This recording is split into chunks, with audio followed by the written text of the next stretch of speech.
Hola a todos, nuevamente nos encontramos en una segunda clase de Historia del Deporte Social para el Instituto Superior Nueva Preparación Física. En esta ocasión, el tema que nos lleva a la clase del día de hoy es las primeras civilizaciones y el deporte. En la clase anterior ya hemos estado conversando un poco sobre cómo la cultura era algo un poco más reciente que el deporte o que la actividad física en sí misma, ¿sí? Porque la cultura implicaba la existencia de algo llamado civilización para los que tengan memoria de la primera clase. La civilización ya es un fenómeno un poco más complejo que implica la existencia de ciudades, como dice acá, ciudades populosas, es decir, ciudades con mucha gente, ¿sí? Y algo que yo ya había mencionado la clase pasada tenía que ver también con la existencia de un estado que organizara a la sociedad. Los primeros estados de la humanidad surgen en distintas regiones de Oriente, ¿sí? Pero más que nada, cuando hablamos del surgimiento del Estado, nos centramos siempre en dos áreas particulares, una que es Egipto, es decir, el valle del río Nilo, y la otra que sería Mesopotamia, que ahora son regiones que vamos a pasar a ver con mapas. Sin embargo, también para el propósito de esta clase, y teniendo en cuenta las particularidades que tienen estas dos sociedades, vamos a agregar la civilización china y la civilización india para ver sus especificidades en cuanto a la cultura de lo físico. Como dije anteriormente, lo primero que deberíamos hacer es ubicarnos en espacio. Como dije antes, las dos primeras grandes cunas de la civilización las encontramos en el Valle del Río Nilo, ¿sí? Como muchos sabrán, lo que hoy en día es Egipto está atravesado por un largo río que se llama Nilo, que después tiene varias vertientes, ¿sí? Que desembocan en el mar Mediterráneo. Por otro lado, la otra cuna de la civilización es lo que se suele llamar como Mesopotamia. Mesopotamia es una palabra que significa tierra entre ríos, ¿sí? ¿Y cuáles son los ríos que cruzan la Mesopotamia? Los tenemos acá ya más ampliados, ¿sí? El mapa de la derecha no es más que una ampliación de esta parte del mapa de la izquierda, y vemos a los ríos Tigris y Éufrates. En este territorio es donde actualmente se ubican países como, por ejemplo, Irán o Irak y otros más. Sin embargo, como dije anteriormente, también en esta clase vamos a tratar la cuestión de la cultura física en India, ¿sí? En esta región de lo que hoy en día es el país India, y en China, ¿sí? En la cultura china, como todos saben, es una de las más milenarias junto con la India de las que persisten. Muy bien. Entonces, a lo que dije anteriormente, la cultura implica la existencia de una civilización y a su vez el fenómeno de la civilización está muy ligado a la existencia de un estado, ¿sí? En esta época hablamos más que nada de monarquías, ¿sí? Y en sus inicios hablamos de ciudades-estado, es decir, ciudades que se desarrollan y desenvuelven de forma autónoma, ¿sí? Y después de la unión de estas ciudades-estado o de la conquista de otras ciudades por parte de las ciudades-estado más importantes, van a surgir cada vez más imperios o cada vez reinos más extensos territorialmente y por lo tanto más complejos. A medida que esas sociedades crecen, ¿sí? Se van diferenciando cada vez más internamente, ¿sí? Vamos a tener una sociedad compuesta por una élite, ¿sí? Y en esa élite, es decir, en esa clase alta, por decirlo de un modo más llano, vamos a encontrar guerreros, sacerdotes, como dice acá, obviamente lo que tenga que ver con el gobernante, el rey y sus allegados. Y de la otra parte, vamos a tener a la gran masa de trabajadores de la tierra, ¿sí? Muchos de ellos van a ser hombres libres, pero también van a haber grandes masas de esclavos en esta época.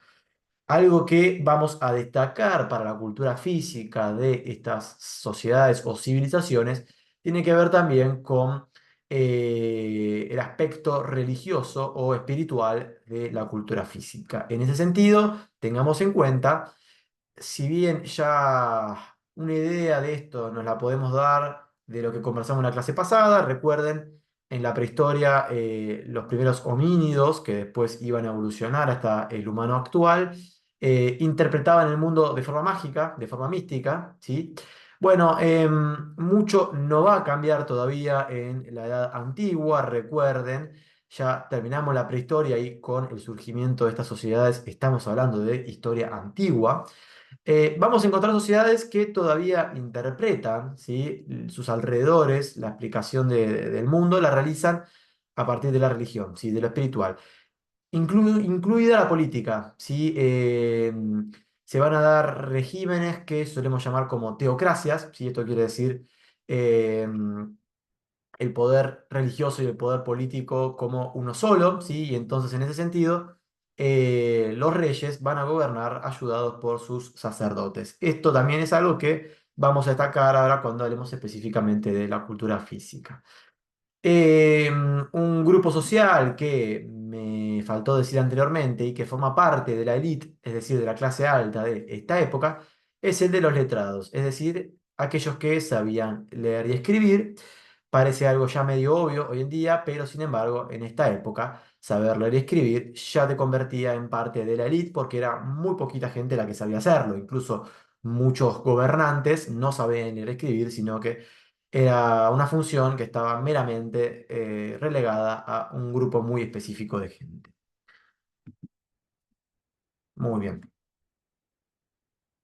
Entonces, como decíamos antes, ya de forma muy anterior, ¿sí? A que en Europa surjan civilizaciones, grandes sociedades complejas y por lo tanto también cultura física, ya Oriente va a percibir eso de forma muy prematura, ¿sí?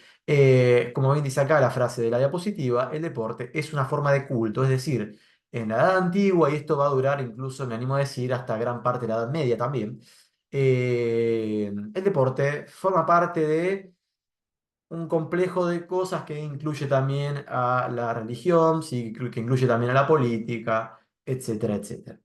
Acá en la diapositiva vemos imágenes que corresponden a pinturas del Antiguo Egipto.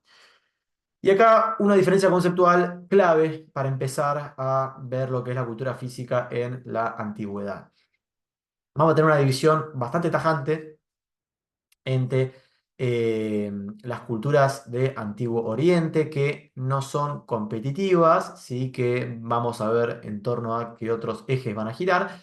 Y por otro lado, vamos a tener la concepción occidental de la cultura física que se basa en la competencia, lo que vamos a llamar posteriormente en las siguientes clases, la concepción agonística de la cultura física. Sí, ya vamos a ver que eso proviene de una palabra en griego. Em, Decía entonces, si se quiere, hay otra palabra que se usa para caracterizar la cultura física oriental, que es el de una concepción holística de lo físico. Es decir, ¿qué significa holístico? Lo que hace referencia a la totalidad, ¿sí? De la existencia humana. Entonces, la cultura física no está visto, si se quiere, como algo netamente práctico, con un sentido muy específico, sino que se la ve como parte de un todo muchísimo más grande, ¿sí? En la cultura física oriental.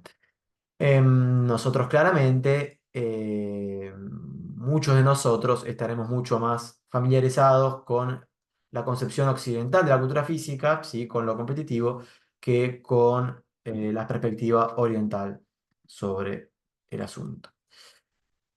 Muy bien, entonces, como venía ya anticipando anteriormente, la cultura física oriental se va a caracterizar por su carácter no agonal, ¿sí? Es decir, no competitivo, mientras que acá dice el antiguo deporte de los helenos, y por helenos se refiere a los que forman parte del mundo griego, ¿sí? Por su lado, se basan en la competencia. Esto ya viene a cuento de lo que veníamos diciendo.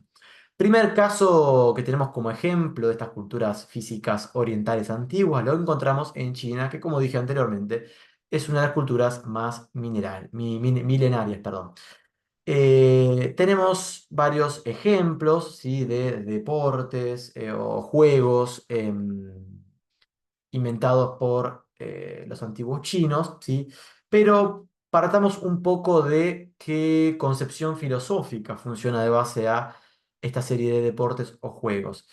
En el mundo espiritual chino hay un concepto que es clave, que es el concepto del Xinjiang, que está muy bien representado por este diagrama que vemos aquí abajo a la derecha, con el cual muchos estaremos familiarizados, ¿no? Es una concepción del mundo que argumenta que está todo siempre en constante equilibrio, es decir, que los tiempos básicamente se acomodan solos y que cada parte, si se quiere, tiene su contraparte, ¿no? Por eso también un poco el sentido del diagrama, en donde el blanco está opuesto al negro, pero a su vez parte del blanco está en el interior del negro y viceversa, ¿sí? Algo así como que el bien no existe sin el mal, ni el mal existe sin el bien. Porque si no, no sabríamos distinguir uno de otro, ¿no es cierto? Bien, digamos, el filósofo de cabecera, ¿no? Que al día de hoy inspira a la espiritualidad china fue Confucio, ¿sí? Y toda su doctrina. Después hay otras vertientes como el taoísmo, etcétera. Y ya tenemos mencionada acá en la diapositiva una de las primeras artes marciales de las cuales se tenga constancia, que es el Kung Fu practicado hasta el día de hoy, que incorpora a su práctica algunos de estos principios. Bien, tenemos como uno de los primeros ejemplos de juegos desarrollados en la antigua China, que como dice aquí, puede remontarse a unos 3000 años atrás, lo que se conoce como Kuyu, ¿sí? De lo cual podemos nosotros ver un ejemplo de su desarrollo, de sus reglas, ¿sí? No hace falta que veamos el video entero, pero nos sirve para darnos una idea. Como pueden ver, y como van a terminar de ver, es un deporte que asemeja un poco a una especie de fútbol-tenis o una combinación entre fútbol, tenis y básquet, en donde el objetivo principal es embocar la pelota por el agujero de la red y pasársela al otro equipo. Las reglas están descritas en el video, lo único que están descritas en inglés, ¿sí? Para los que sepan. Bien, pasando con la presentación. Luego podemos encontrar otro ejemplo, ¿sí? De juego que se practicaba en la antigua China, que es el de Chuiwan, ¿sí? Que es como una especie de golf antiguo, como dice acá, y tenía dos modalidades distintas, una a caballo, como dice acá, como el polo, o a pie, como el hockey. Y podemos nuevamente remitirnos a un video para verlo en práctica. Estos son videos difundidos mismo por algunos por el gobierno chino directamente, ¿sí? Y como podemos ver acá, perdón que adelante un poco, eh, más que al golf, diría yo, en Argentina nos podría remitir un poco más a el tejo, ¿sí? Acá adelanto un poco para que se vea el juego ya un poco más desarrollado, cómo se ve, tiran los discos o pelotas cerca de un hoyo con bandera partiendo de un punto de partida. Bien, ahora sí, continuando con el resto de las civilizaciones. Bueno, acá finalizamos la China con otros ejemplos, sí, ya un poquito más secundarios, no hace falta que los tengan en cuenta, son simplemente a modo de ejemplo. Muy bien, ahora vamos al segundo caso de las civilizaciones que íbamos a nombrar para describir sus culturas físicas, como lo es el caso de la India, otra de las culturas que es de las más milenarias existentes. Acá hay un concepto, sí, que por ahí puede no sonarle a muchos de ustedes, que tiene que ver con el ascetismo, ¿sí? El ascetismo es un concepto que vamos a repetir también posteriormente cuando hablemos de la cultura física en la Edad Media, ¿sí? Desde el punto de vista cristiano. El ascetismo es vivir del modo más austero posible, ¿sí? Con la menor cantidad de posesiones materiales. A su vez también implica incluso hacer sacrificios hasta lo más básico, ¿sí? Como por ejemplo comer lo mínimo o tomar el mínimo indispensable de agua, ¿sí? Pero lo que es más destacable a nuestro propósito de la cultura física india, em, tiene que ver con la relación tan estrecha, es decir, tan cercana que tiene la espiritualidad hindú, ¿sí? Basada, por ejemplo, en el sistema de yoga asanas, ¿sí? Con los juegos con el deporte, pero a su vez de una concepción también que ponía a la salud en un lugar muy protagónico, ¿sí? Entonces, en la cultura física india, salud con todas las cuestiones que conlleva, es decir, con la respiración, con el metabolismo, con la fuerza, etcétera, eh, era parte de un mismo conjunto compartido la, con la espiritualidad y con la práctica del deporte en sí mismo, ¿sí? Acá algunos también datos que tienen relevancia a la hora de entender el modo de vida indio y la cultura física. Tiene que ver con bueno, la formación de castas, ¿sí? India es un país que hasta el día de hoy está dividida su sociedad por castas, en donde tu rol social depende de también una explicación religiosa, es decir, dependiendo de si vos sos descendiente de uno u otro dios o deidad, ocupas un rol distinto en la sociedad y es muy difícil moverse de ese lugar, ¿sí? Es distinto a nuestra clase, ¿no? Con movilidad social, si se quiere, más fluida, ¿sí? Em, y esto viene a cuento también de que la educación y por lo tanto también la educación física depende del tipo de casta al cual uno perteneciera. Bien, una última cuestión, teniendo en cuenta que lo del ascetismo ya lo hemos mencionado, tiene que ver justamente con la búsqueda de la armonía, ¿sí? Hacia la cual está encaminada la cultura física india.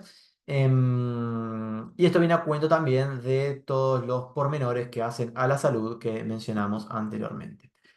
Muy bien, pasando a la tercera civilización de las cuales teníamos mencionada, tenemos la de Egipto. Egipto, lugar de el surgimiento de un gran y bastante longevo imperio, ¿sí? Como lo fue el de los faraones. Y acá vamos a también destacar algunas cuestiones muy específicas, muy particulares de su cultura física. En Egipto, en el caso de Egipto, quizás de una forma muchísimo más destacada que en las otras dos civilizaciones que mencionamos, lo físico en cuanto a lo físico visible, es decir, lo físico del cuerpo, tenía un rol protagónico mucho mayor, ¿sí? Y era tal que incluso al cuerpo se lo buscaba conservar frente al paso de otra vida. Por eso las momificaciones que realizaban los antiguos egipcios, en donde se embalsamaban los cuerpos, se los cubrían de tela y se los ponía en sarcófagos muy herméticos. Entonces, en línea con esa cuestión de que lo físico en cuanto a lo corporal es lo protagónico, sí, lo más relevante, la fuerza era la capacidad física más valorada. Esto lo podemos encontrar en varios grabados, relieves que se encuentran en los templos, en las tumbas, ¿sí? Donde vemos varias de estas prácticas, ¿no? Que muchas remiten a los ejercicios de la gimnasia actual.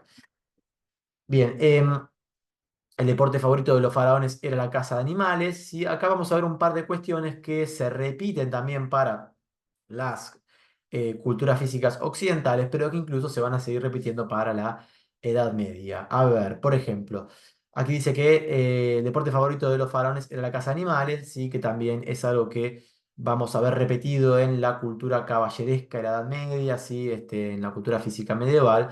Y también tenemos a la lucha como ejemplo de uno de los deportes más populares.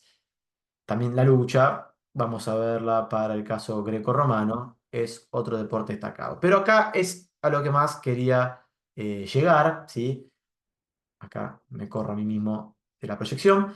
Em, en la Edad Antigua, sea para el mundo grecorromano, esto quiere decir el mundo occidental, como para el mundo antiguo oriental, entrenamiento militar y educación física están muy ligados. Son una sola cosa porque justamente la educación física, el entrenamiento, es un modo de preparación para la guerra, que las guerras en esta época histórica y también en la que siga van a ser, va a ser algo de todos los días. Y todo el tiempo las sociedades se están preparando para hacer la guerra a sus sociedades vecinas. Em, en este sentido, por ejemplo, también el uso del caballo, que era el vehículo por excelencia, tengamos en cuenta que claramente no hay vehículos modernos en la edad antigua, el caballo y el entrenamiento con el caballo se vuelve sumamente importante. Y en este sentido, todo lo que hemos representado nosotros en las fuentes de época con carruajes, es decir, carruajes atados a caballos, ¿sí? O incluso montando caballos directamente, son funcionarios, personas que responden más bien a las más altas esferas. No cualquiera manejaba un carruaje desde ya, no cualquiera andaba a caballo, sino que el llano de los guerreros, es decir, los guerreros más comunes de las masas, se mueven de a pie en las guerras.